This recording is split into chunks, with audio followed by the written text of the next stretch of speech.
Speaker of the National Assembly, Ms. Balega Mbete, the Chairperson of the National Council of Provinces, Methandi Mudise, the Deputy Speaker of the National Assembly, and the Deputy Chairperson of the NCOP, Honorable Malema.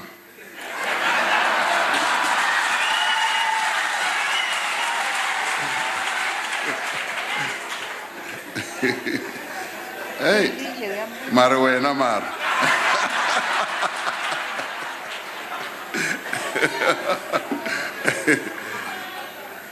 Former President Thabo Mbeki,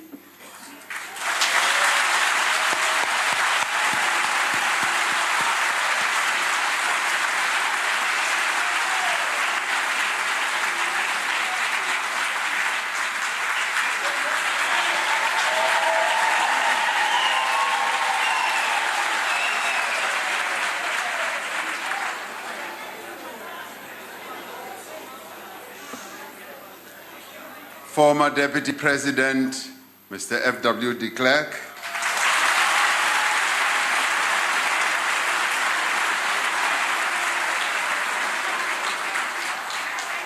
Chief Justice Mogoeng,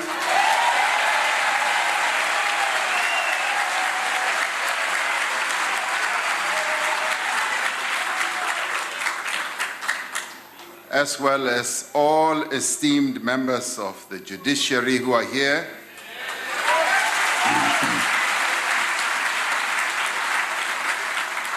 Ministers and deputy ministers, premiers, speakers of provincial legislatures, chairperson of SALGA, and all executive mayors present, the heads of our Chapter 9 institutions, chairperson of the National House of Traditional Leaders, leaders of faith-based organizations, former Speaker of the National Assembly, Dr. Frini Jinwala,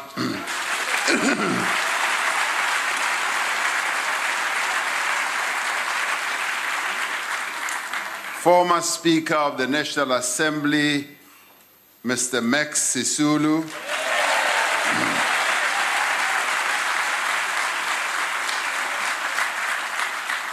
invited guests, veterans of the struggle for liberation, members of the diplomatic corps, honorable members, fellow South Africans.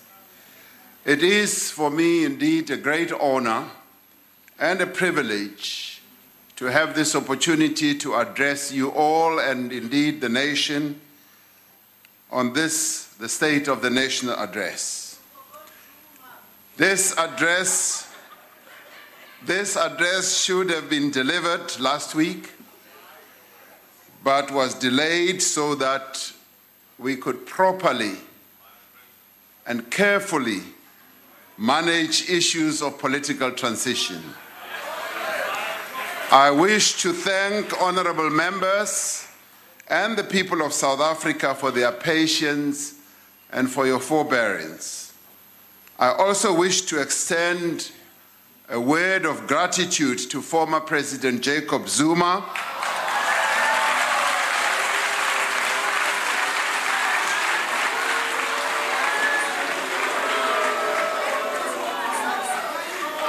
yes, I do wish to thank former President Jacob Zuma for the manner in which he approached this very difficult and sensitive process. I also wish to thank him for the service to this nation during his 2 terms as President of the Republic, during which our country made significant progress in several areas of development.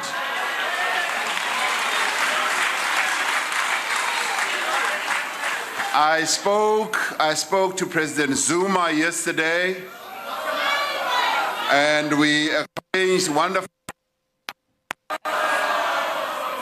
and he wished us well for the holding of this SONA.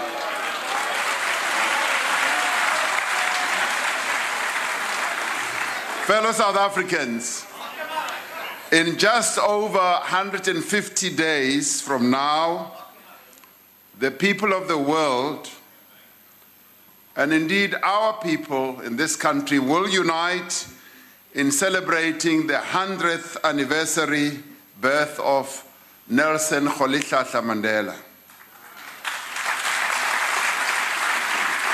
It is a day on which we as South Africans will remember the life of one of the most remarkable leaders this country, and indeed this continent and the world has ever known.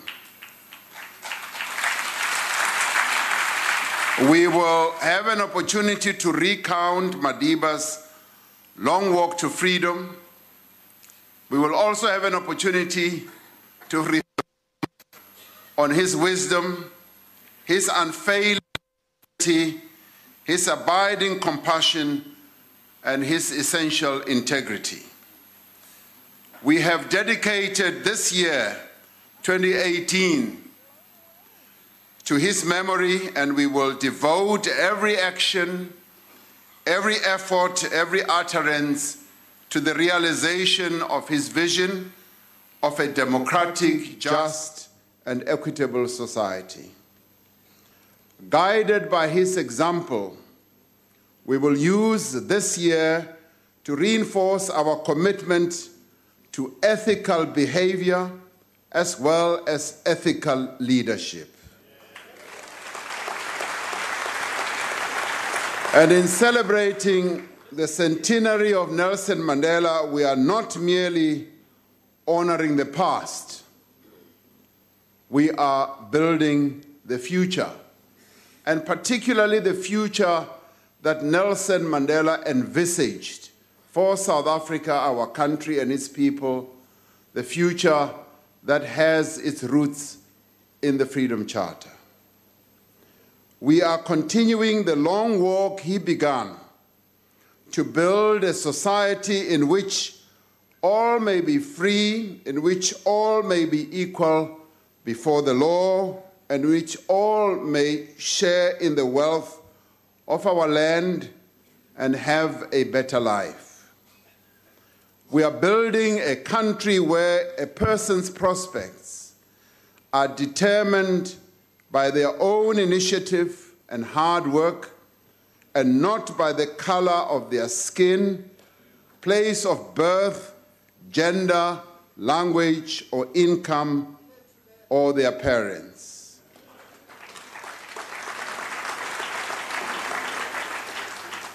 Ek wil dit nou mooi in Afrikaans sê. Ons bou 'n land waar 'n persoon se vooruitsigte deur eie inisiatief en harde werk bepaal word, en nie volgens die kleur van hulle vel, geboorteplek, geslag, taal of inkomste van hulle ouers nie.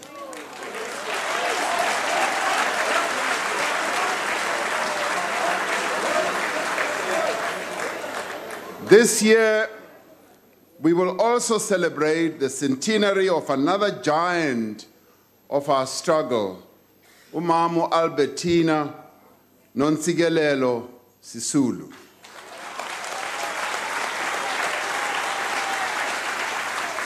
Through her amazingly remarkable life and outstanding contribution, she defined what it means to be a freedom fighter, a leader, and a diligent and disciplined servant of our people. Through the leadership qualities that Umama Albertina Sisulu displayed, put on display for all of us to see, she embodied the fundamental link between national liberation and gender emancipation as well. As we mark her centenary, we reaffirm that no liberation can be complete and no nation can be free until its women are also free.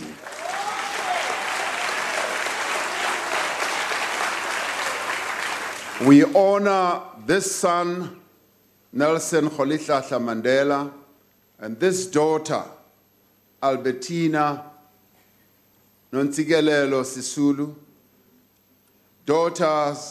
a daughter and a son of the African soil, in a year of change, in a year of renewal, in a year of hope.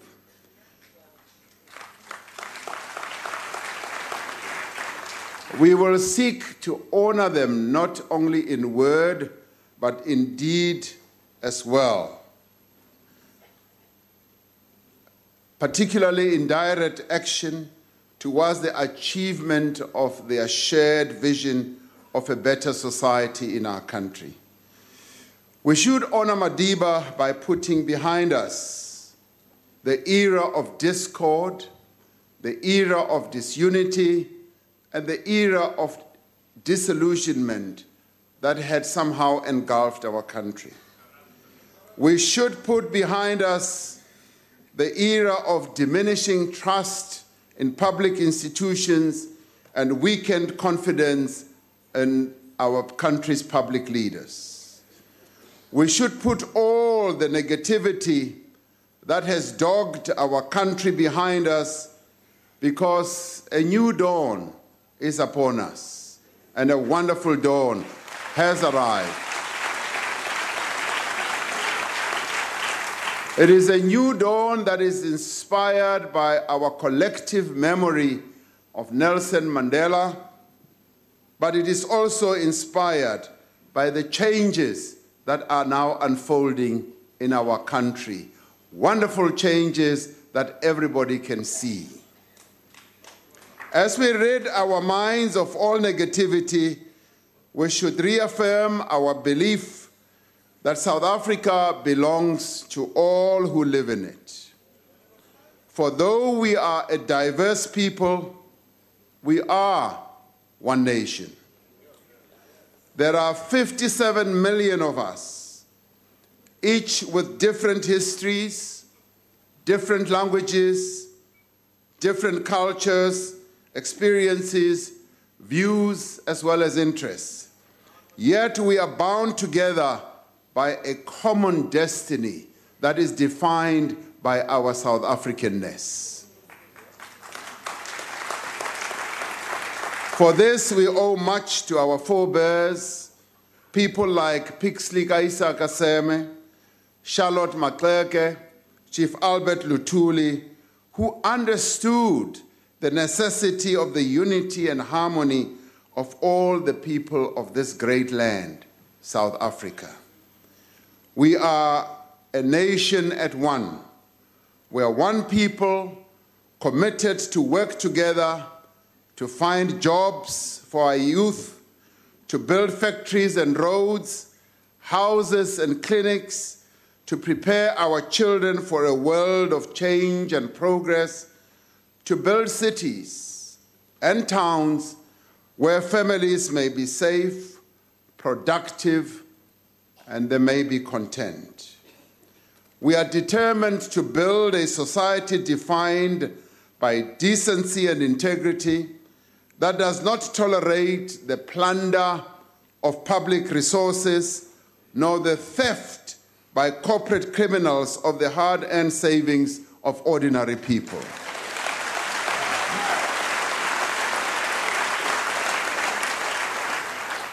While there are many issues on which we may differ, on these fundamental matters, we are all at one. We know that there is still a lot that divides us.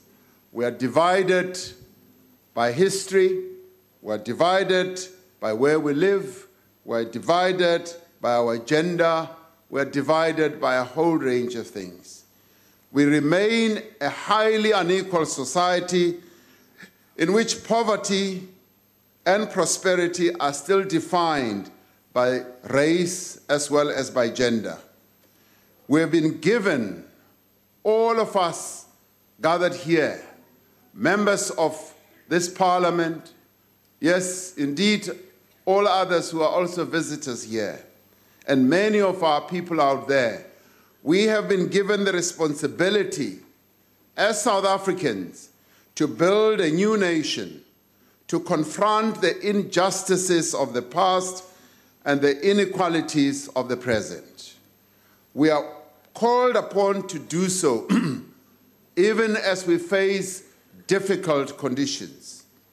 The state that we are in as a nation is that while poverty declined significantly following the democratic breakthrough of 1994, we have seen reverses in recent years.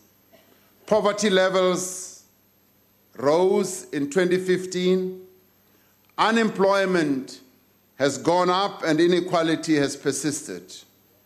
For several years, our economy has not grown at the pace needed to create enough jobs so that we can lift our people out of poverty. Public finances have been constrained, limiting the ability of government to expand investment in economic and social development. Despite these challenging conditions, we have managed, and this we managed working together to achieve progress in improving the lives of our people. Even under conditions of weak growth, our economy has created jobs, but not at the pace required to absorb new entrants into the labor market. This means that as we pursue higher levels of economic growth and investment, we need to take additional measures to reduce poverty and meet the needs of the unemployed in our country. Since the start of the current parliament, our public employment programs have created more than 3.2 million work opportunities.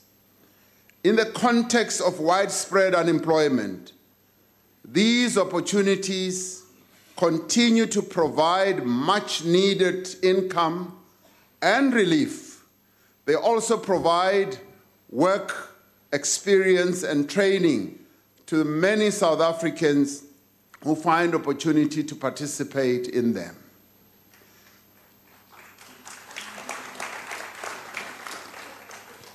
We have also taken steps to reduce the cost of living for our people.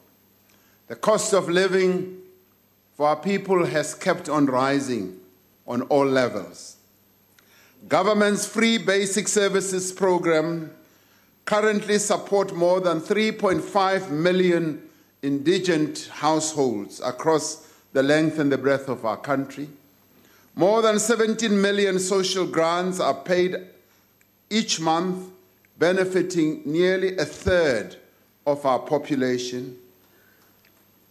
These grants have alleviated a great deal of poverty amongst our people, and they are deeply valued by our people. We know, however, that if we are to break the cycle of poverty, we need to educate the children of the poor. We have insisted that this should start in early childhood. Today, we have nearly 1 million children who are participating in early childhood development facilities. This is significant. We are seeing improvements in the outcomes of our basic education system. The matric pass rate increased from 60.6% in 2009 to 75.1% last year. That is phenomenal progress. There are currently almost 1 million students who are enrolled in higher education up from 500,000 in 1994. That represents progress. As we enter a new era, we are determined to build on these achievements as we confront the challenges we face and accelerate progress in building a more prosperous and equitable society. We have seen a moderate recovery in our economy and a broader, sustained recovery in the global economy. Commodity prices have improved and keep on improving. Many of our firms, many of our mines are seeing orders, increased orders coming in. The stock market has risen. The rand has strengthened, and there are early indications that investor confidence is on the rise.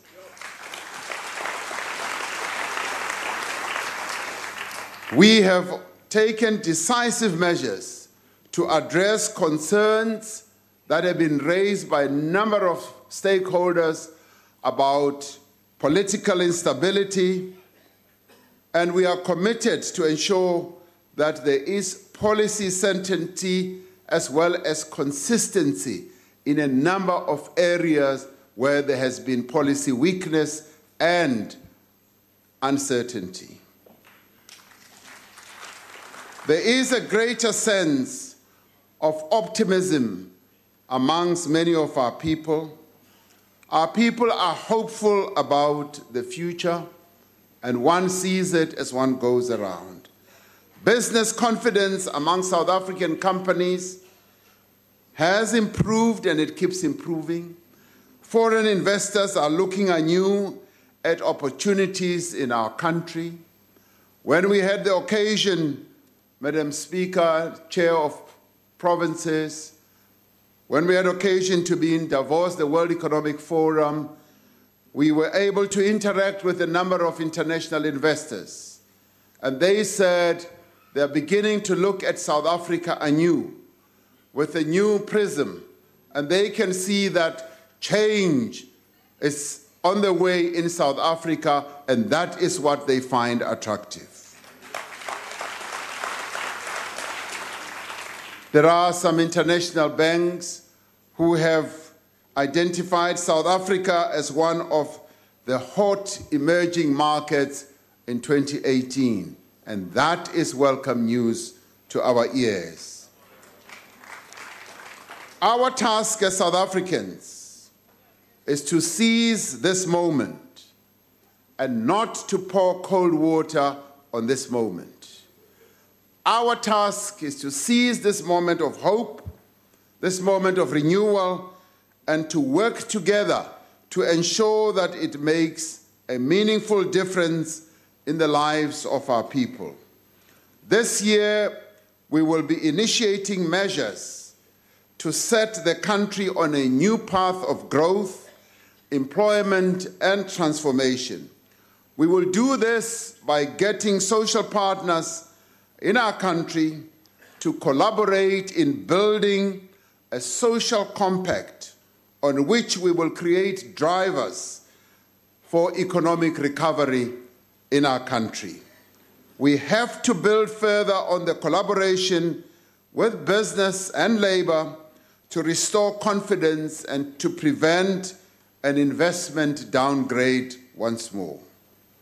Tough decisions will have to be made to close our fiscal gap. We have to stabilize our debt and restore our state-owned enterprises to much better health. At the center of our national agenda in 2018 is the creation of jobs, especially for the young people in our country. We are going to embark on a number of measures to address the unemployment challenge. One of the initiatives we will embark on is to convene a job summit within the next few months to align the efforts of every sector and every stakeholder behind the imperative of job creation. Now, this is a response to a number of stakeholders in the labor movement and business who have said to us as government, what is needed to immediately and urgently address the challenge of jobs is to have a job summit where many South Africans will put their heads together and come up with solutions. The summit will look at what we need to do to ensure that our economy grows and becomes more productive, that companies invest on a far greater scale, and that workers are better equipped, and that our economic infrastructure is also expanded. We will expect this summit, yes, to come up with practical but urgent solutions and initiatives so that they can be implemented immediately. We will make a major push this year to encourage significant new investment in our economy. To this end, we will organize an investment conference in the next 3 months, targeting both domestic and international investors to market the compelling investment opportunities to be found in our country, and there are many such opportunities. As part of the many initiatives that we are going to take, we are going to address the decline over many years of our manufacturing capacity, which has deeply affected employment and exports. We will seek to re-industrialize on a scale and at a pace that draws millions of job seekers into the economy. We are going to promote greater investment in key manufacturing sectors through the strategic use of incentives and a number of other measures that government has at its disposal. To further stimulate manufacturing, we will forge ahead with the localization program through which products such as textiles, clothing, furniture, rolling stock, and water meters are designated for local procurement.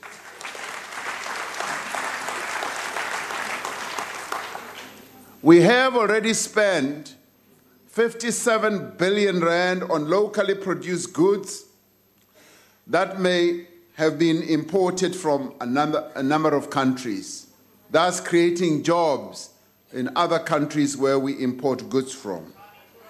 Special economic zones remain important instruments that we will use to attract strategic foreign and domestic direct investment, and also to build targeted industrial capabilities and to establish new industrial hubs throughout our country. Those hubs have already been identified. A number of them are already in construction. The process of industrialization must also be underpinned by transformation. Through measures like preferential procurement and the Black Industrialist Program, we are developing a new generation of Black and women producers that are able to build enterprises of significant scale and capability. We will improve our capacity to support Black professionals and deal decisively with companies that resist transformation, and we will use competition policy to open up the market up to new Black entrants and invest in the development of businesses in our townships as well as in our rural areas. Radical economic transformation requires that we fundamentally improve the position of Black women and our communities in the economy, ensuring that they are owners, they become managers, they become active participants in the economy, and they become producers. And in the end, some of them may well become financiers as well. Our most grave and most pressing challenge is youth unemployment. It is therefore a matter of great urgency that we draw young people in far greater numbers into the productive economic activity of our country. Young South Africans will be moved to the center of our economic agenda.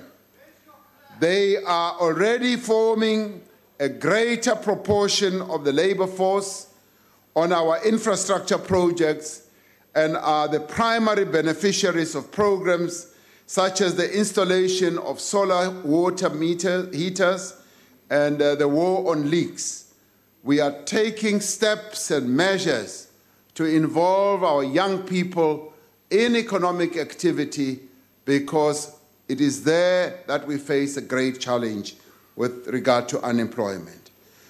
We continue to draw these young people in far greater numbers into productive economic activity through programs such as the Employment Tax Initiative, working in partnership with business, organized labor, and community representatives.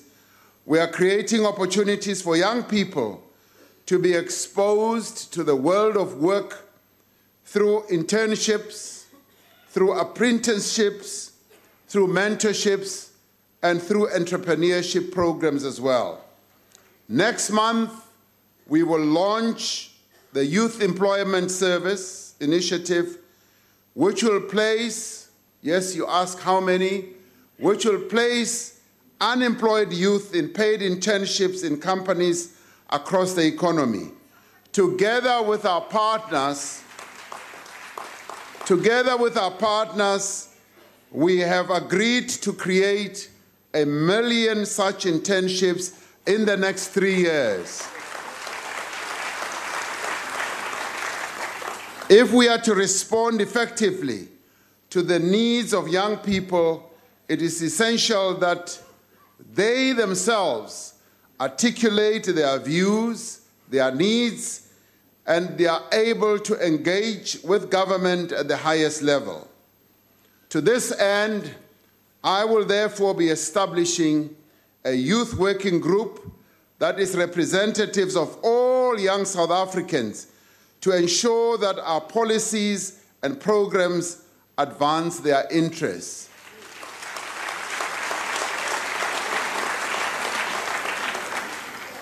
Infrastructure investment is key to our efforts to grow the economy, to create jobs, to empower small businesses, and provide services to our people. We have invested heavily in new roads, power stations, schools, and other infrastructure. As some of our projects are taking time to get off the ground and to enhance all the efforts that we are making, I will assemble a team to speed up implementation of new projects, particularly water projects, health facilities, and road maintenance. That team will be set up and do most of the work. We have learned valuable lessons from our experience in building all the new infrastructure which will inform our way ahead. We will focus on improvements in our budget and monitoring systems, improve the integration of projects, and build a broad compact of infrastructure with business and organized labor. Mining is another area that has massive unrealized potential for growth and job creation in our country. We need to see mining as a sunrise industry rather than a sunset industry. We will revitalize our mining sector. With the revival in commodity prices, we are determined to work with mining companies, with unions and communities to grow this sector, to attract new investment, to create jobs, and set the industry on a new path of transformation and sustainability.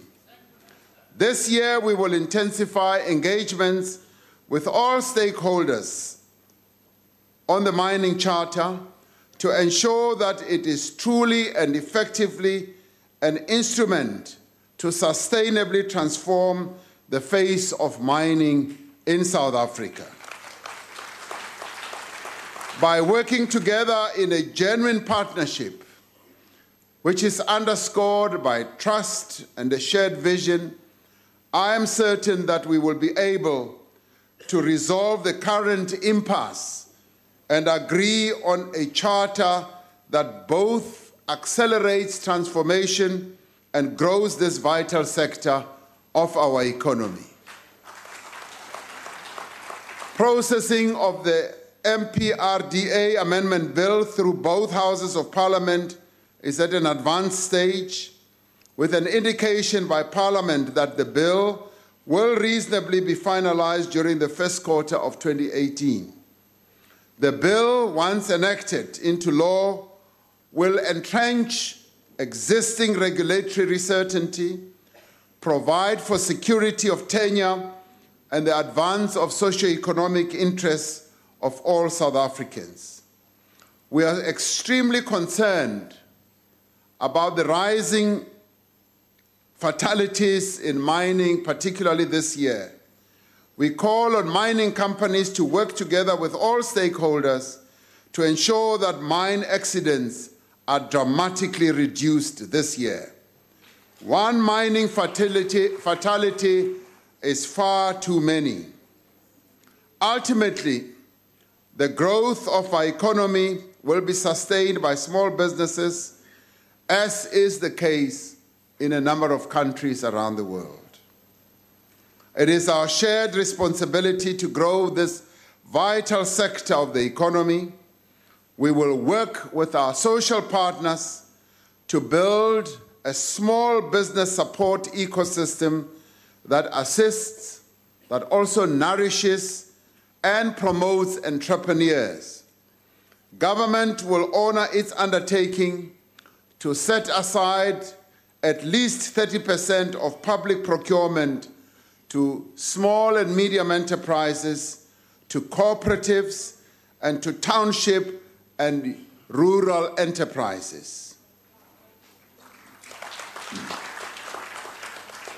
We will also continue to invest in small business incubation, because it is through the incubation process that we have been able to see small and medium enterprises mushrooming throughout the country, supported through this incubation processes. We encourage big business to do the same and find ways on incubating small businesses and giving them maximum support. The establishment through the CEO initiatives of a small business fund, which currently stands at 1.5 billion rand, is an outstanding example of the role that the private sector can play in helping to develop small and medium enterprises. Government itself is finalizing a small business and innovation fund targeted at startups. We want to be able to support startups so that those South Africans who are entrepreneurially driven should be able to get support from government as well. We will reduce the regulatory barrier for small businesses. Now, we've been talking much about reducing the regulatory barrier, and I want to make sure, I'm going to make sure that this does become a reality, because I continue to meet people in small and medium enterprises, and they keep telling me about the burden that they have to bear as small, medium enterprises, which disempowers them from growing their businesses. We're also working to expand economic opportunities for people with disabilities in our country. Among other things, the Small Enterprise Finance Agency, SEFA, has launched a scheme to develop and fund entrepreneurs with disabilities called Amavulindlela Funding Scheme. When we come to agriculture,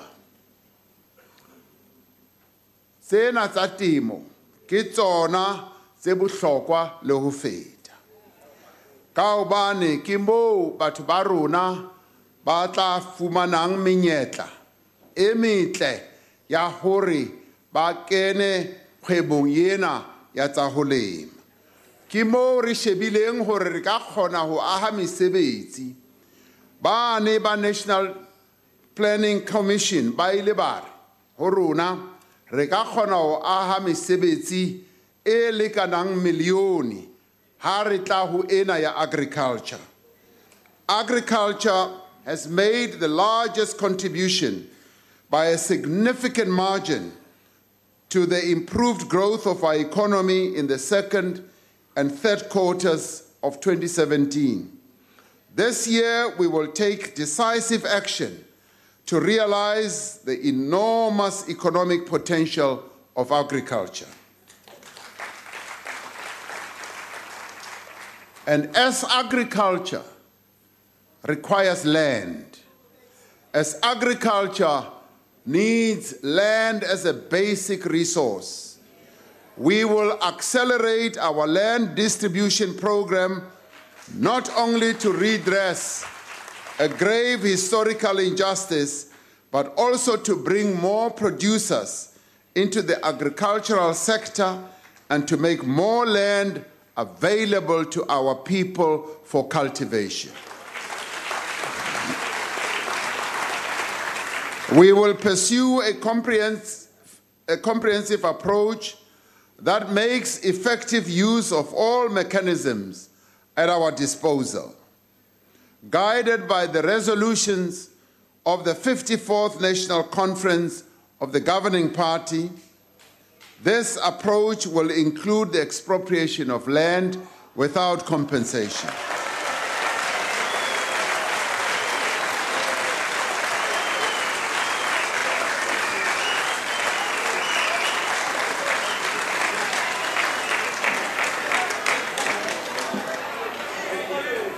We are determined that this process of restoring land to our people should be implemented in a way that increases agricultural production, that also improves food security, and ensures in the end that agriculture becomes a growing sector of our economy.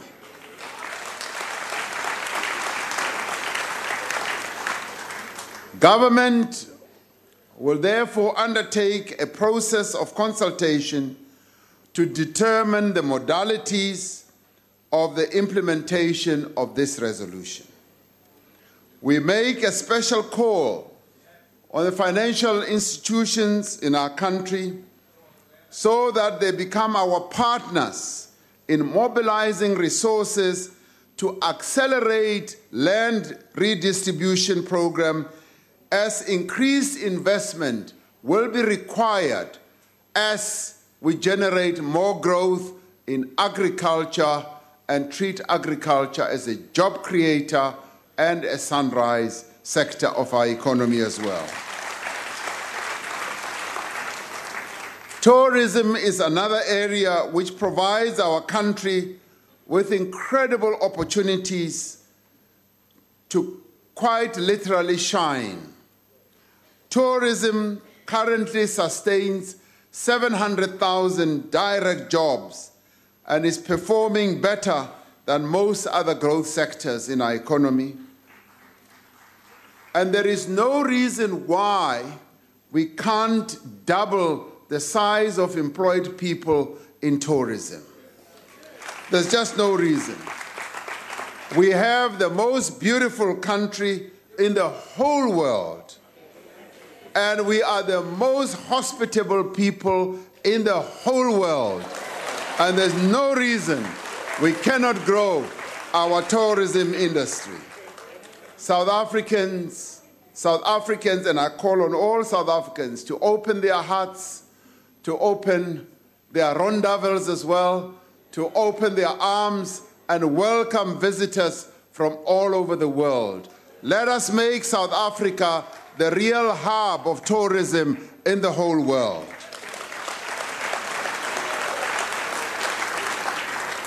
This year, we will enhance support for destination marketing in key tourism markets and take further measures to reduce regulatory barriers and develop emerging tourism businesses. We call on all South Africans to join us in this effort as we grow our tourism industry. Our prosperity as a nation depends on our ability to take full advantage of rapid technological change. The fourth industrial revolution is upon us, and some are even beginning to talk about the fifth industrial revolution. This means that we urgently need to develop our capabilities in the areas of science, technology, and innovation. Our SKA project, where our scientists, where our young people are excelling just beyond any imaginable limit, is already demonstrating to all and sundry across the world that South Africa and South Africans are well attuned to innovation and to technology. That is an area I would like to see us exploit so that we can grow our economy. We will soon establish a Digital Industrial Revolution Commission, which will include the private sector and civil society to ensure that our country is in a position to seize the opportunities and manage the challenges of rapid advances in information and communication technology. The drive towards digital industrial revolution will be underpinned by the availability of efficient networks. We will finalize our engagements with the telecommunications industry and other stakeholders to ensure that the allocation of the spectrum reduces barriers to entry, promotes competition, and reduces the cost to consumers in our country.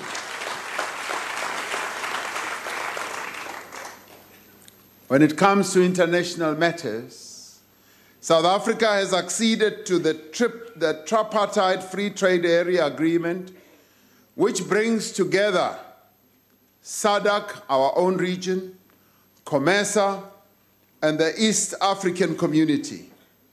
The free trade area will combine markets of 26 countries with a population of 625 million people. It will open market access opportunities for South African export products. It will contribute to job creation and the growth of South Africa's industrial sector. Negotiations towards the Continental Free Trade Agreement are progressing at a brisk pace, and it is expected that the framework agreement could be concluded soon. South Africa will this year take over the chair of the BRICS group of countries and will give priority to the promotion of value-added trade and intra-BRICS investment into productive sectors. On the 1st of May this year, we will introduce the first national minimum wage our country has ever had. This historic achievement, a realization of one of the demands of the Freedom Charter, is expected to increase the earnings of more than 6 million working South Africans and improve the living conditions of households across the country. The introduction of this minimum wage was made possible by the determination of all social partners to reduce wage inequality while maintaining economic growth and employment creation. It stands as another example of what is possible when South Africans engage in meaningful dialogue to resolve differences and difficulties and problems that would have been thought to be intractable to resolve. To ensure greater coherence and consistency in the implementation of our economic policy and to ensure that we are better equipped to respond to the changing, continuously changing economic circumstances, I will be appointing a Presidential Economic Advisory Council that will assist us and advise us in crafting our economic policy. This council will draw on the expertise and capabilities that reside in labor, that reside in business, that reside in civil society, as well as academia. The country remains gripped by one of the most devastating droughts in a century, which has severely impacted our economy, which has also negatively impacted our social services and agricultural production. The drought situation in the Western Cape, as well as in the Eastern Cape and Northern Cape, has been elevated to a national state of disaster. This gives the national government the authority to manage and coordinate our response nationally with the support of all our provinces. This will also ensure that we also heighten integrated measures to support the provinces that are hardest hit. We are looking at activating the necessary extraordinary measures permitted under legislation. I commend the people of Cape Town and the rest of the Western Cape for diligently observing water-saving measures.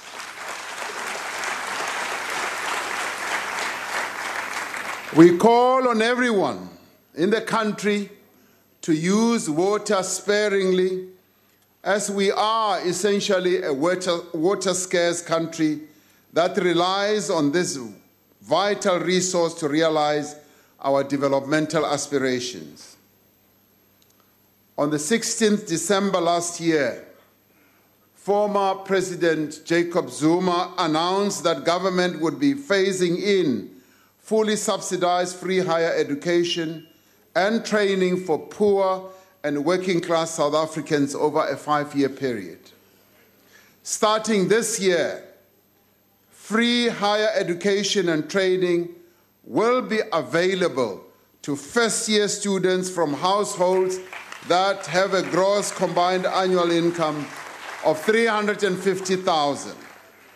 The Minister of Higher Education and Training will lead the implementation of this policy, while the Minister of Finance will clarify all aspects of the financing of this scheme during the budget speech next week.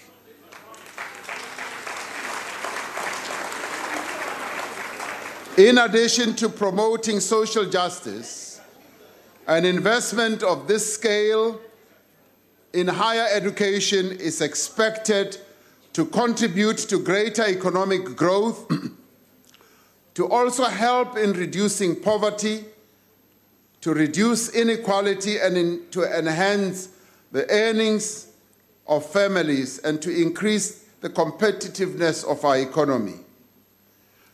Government will continue to invest in expanding access of quality education and improving the outcomes of our public schools. The Funza Lushaka Bursary Program plans to award 39,500 bursaries for initial teacher education over the next 3 years. In a historic first, from the beginning of this year, all public schools have begun offering African languages. Also, what is significant is the implementation of the first National Senior Certificate Examination on South African Sign Language, which will be offered to deaf learners at the end of 2018.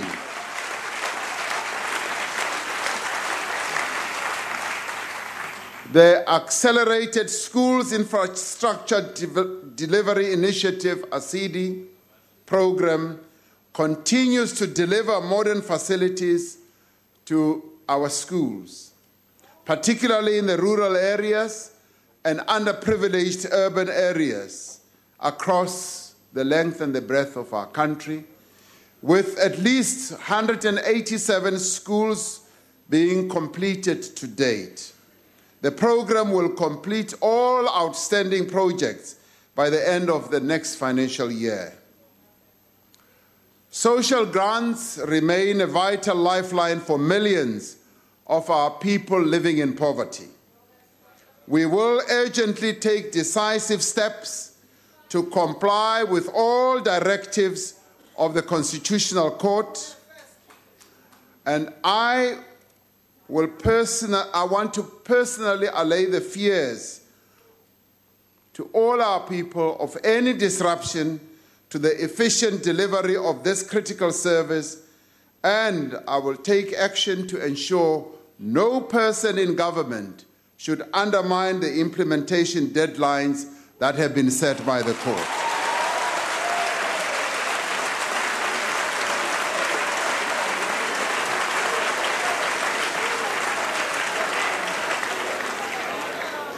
We will finalize work on a permanent public sector-led hybrid model, which will allow a set of public and private sector service providers to offer beneficiaries maximum choice, access, and convenience. This year, we will take the next critical steps to eliminate HIV from our midst. By scaling up our testing and treating campaign, we will initiate an additional 2 million people on antiretroviral treatment by December 2020.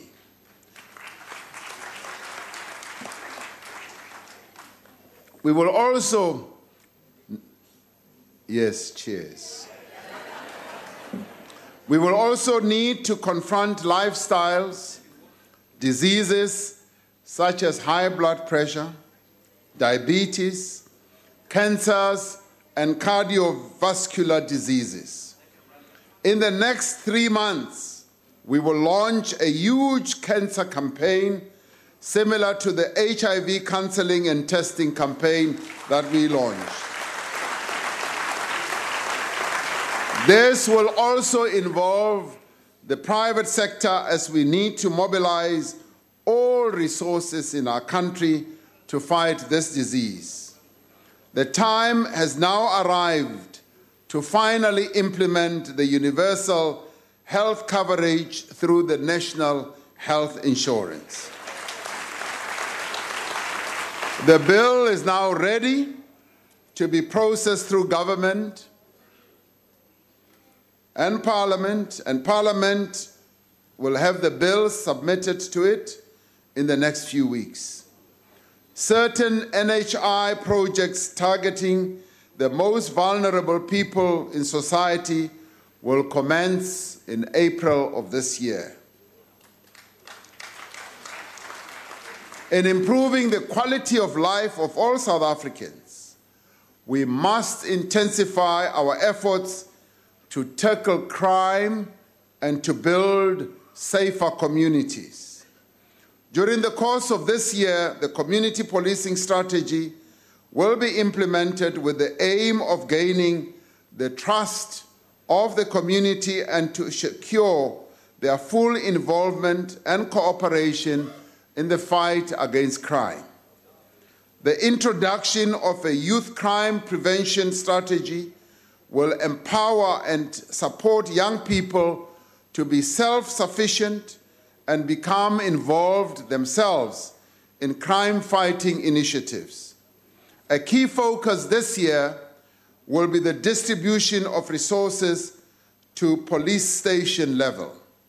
This will include personnel and other resources to secure capacity and experience at the level at which crime is most effectively combated. In recognizing the critical role that NGOs and community-based organizations play in tackling poverty, inequality, and related social problems, we will convene a social sector summit during the course of this year. Among other things, this summit will seek to improve the interface between the state and civil society and also address the challenges that NGOs and community-based organizations face. Building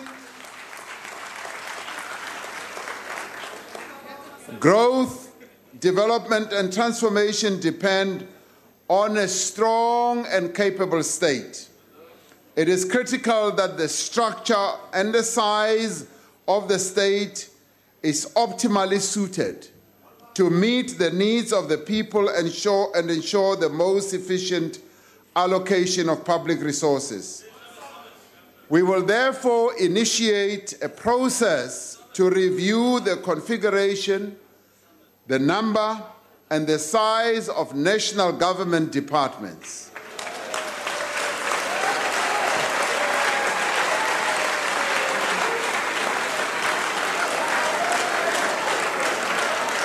Now,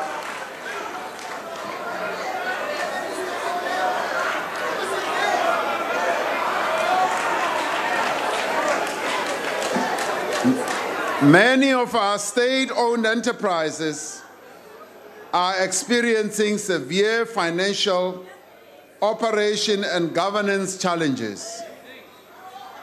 And this has impacted on the performance of the economy and has placed a great deal of pressure on the fiscus. We are going to intervene decisively to stabilize and revitalize state-owned enterprises. The recent action we have taken at Eskom to strengthen governance, root out corruption, and restore the financial position is just the beginning of the processes that we are going to embark on. Government will take further measures to ensure that all state-owned enterprises fulfill their economic as well as their developmental mandates.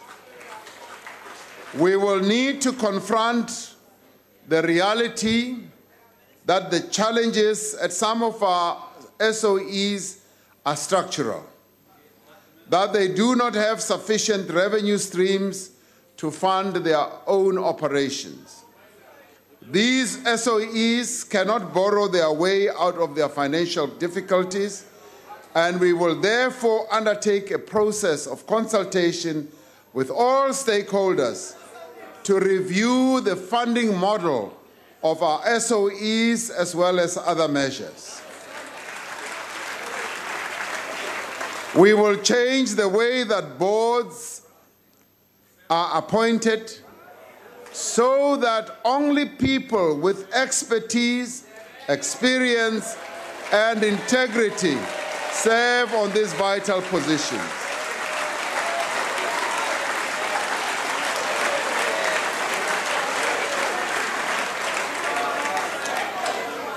We will also remove board members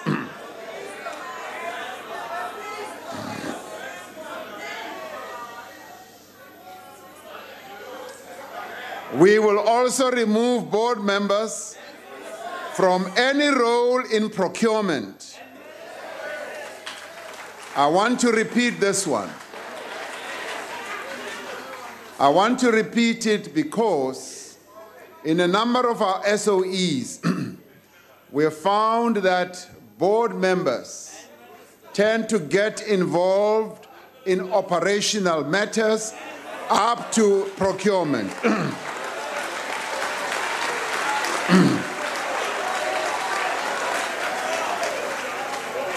So we will remove the participation of our board members from procurement and work with the Auditor General to strengthen external audit processes. As we address challenges in specific companies, work will continue on the broad architecture of state-owned enterprises to achieve better coordination, oversight, and sustainability.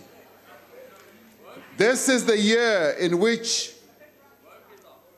we will turn the tide on corruption in our public institutions.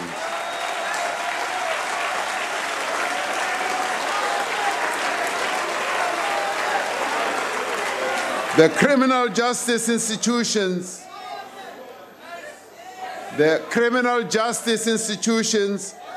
have been taking initiatives that will enable us to deal effectively with corruption. The Commission of Inquiry into State Capture, headed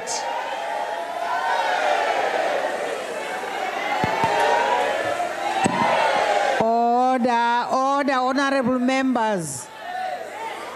I can tell the President's voice is getting tired. Now you are competing with him. Please proceed, Honorable President.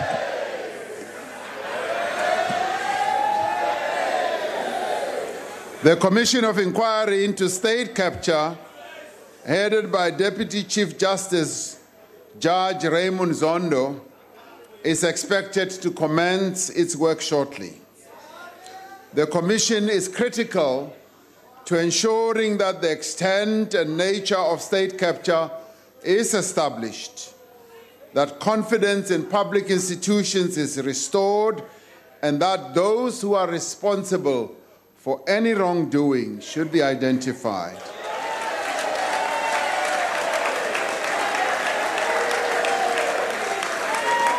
Now, the Commission itself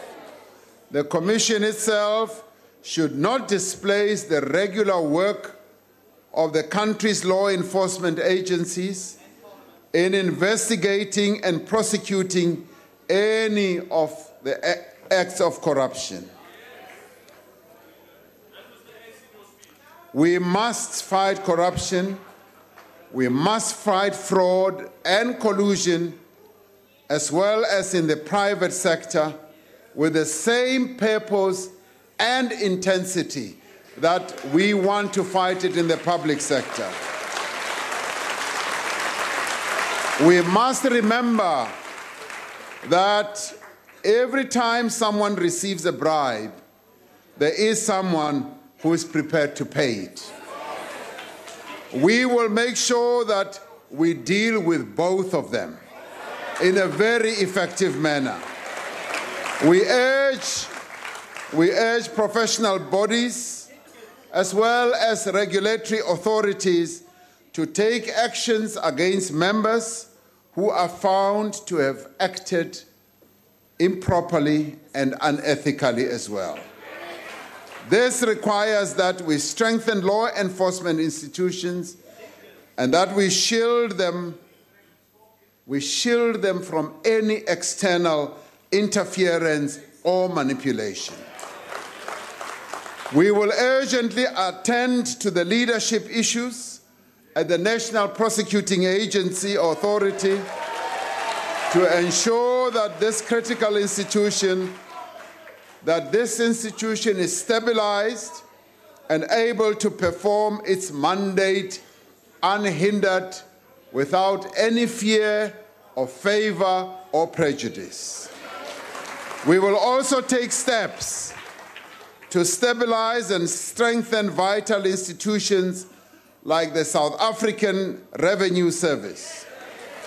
We must understand that tax morality is dependent on an implicit contract between taxpayers and government that state spending provides value for money and is free from corruption. At the request of the Minister of Finance, I will shortly appoint a commission of inquiry into tax administration and governance of SARS to ensure that we restore the credibility of the service and strengthen its capacity to meet its revenue targets.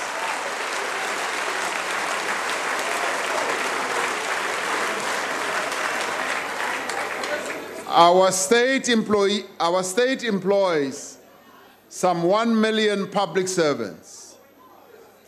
The majority of our public servants serve our people and our nation with diligence and commitment, and they need to be applauded for that service they give. However, we know the challenges that our people face when they interact and interface with the state. In too many cases, they often get poor service or no service at all. We want our public servants to adhere to the principle of Batupili, of putting our people first. Lava batirelako ba itirelako hinkwerhu. Hi lava ku ri loko ba itirela ba tiva ku ri vanhu ba lava ku ri ba va tirhela kahle. Ba endla swilo swa khwatsi swi vonaka ku ri bona vanhu lava ba tirhelaka government ya hina ba tirha mitirho ya kahle swi vonwa hi vanhu hinkwavo. We are determined that everyone in public service should undertake their responsibilities with efficiency, diligence, and integrity. We want to instill a new discipline to do things correctly, to do them completely, and to do them timelessly. And we want our public servants to be agents of change.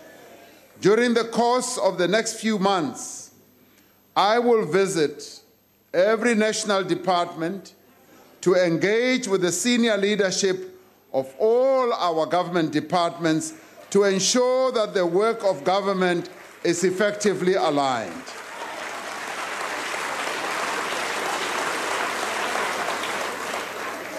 I will also find time to meet provincial and local government leaders to ensure that the state in its entirety responds to the pressing needs of our people.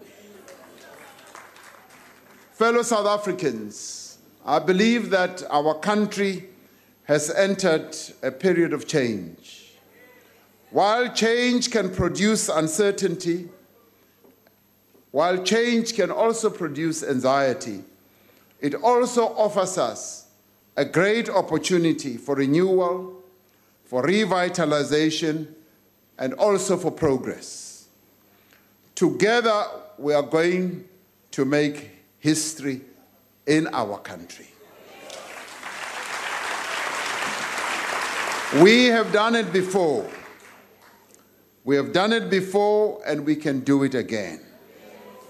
Bonded by our common love for our country, our love for our people, resolute in our determination to overcome the challenges that lie ahead, and convinced that by working together we will build the fair and just, decent society to which Nelson Mandela dedicated his life. As I conclude, allow me to recall the words of the late, great Bra Hugh Masekela.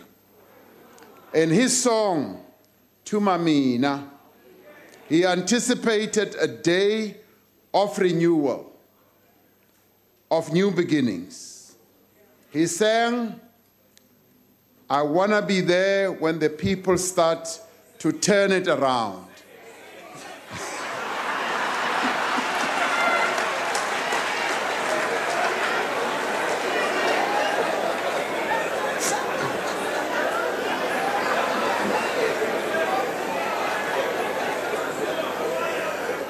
Mary Julius, watswenya en ngongo utotswenya chote.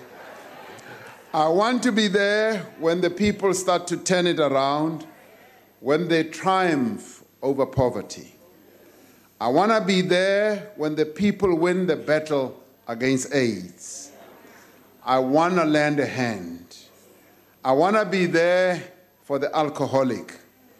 I want to be there for the drug addict. I want to be there for the victims of violence and abuse. I want to lend a hand. Send me.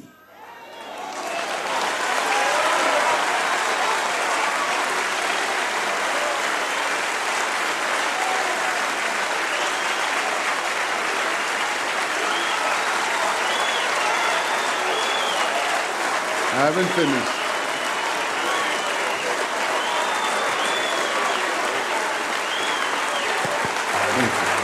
Order.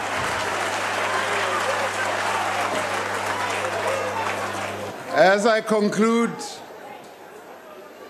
we are at a moment in the history of our nation when the people, through their determination, have started to turn our country around. We can envisage the triumph over poverty. We can see the end of the battle against AIDS. Batho ba ashu ba khori ba khotoda shango helinoni lechi ba shango liswa lechi ba shango la budi lechi ba shango linela do disela batho bote ba ashu zabudi. Now is the time where all of us should lend a hand. Now is the time for each one of us to say, South Africa, send me. Now is the time for all of us to work together. Sifikile isikhathi sokuthi sibambane izandla. Sisebenze sonke. Sibeke iningizimu Afrika phambili. This is now the time where we should honor the memory of Nelson Mandela to build a new, better South Africa for all our people. Now is the time. Thank you very much.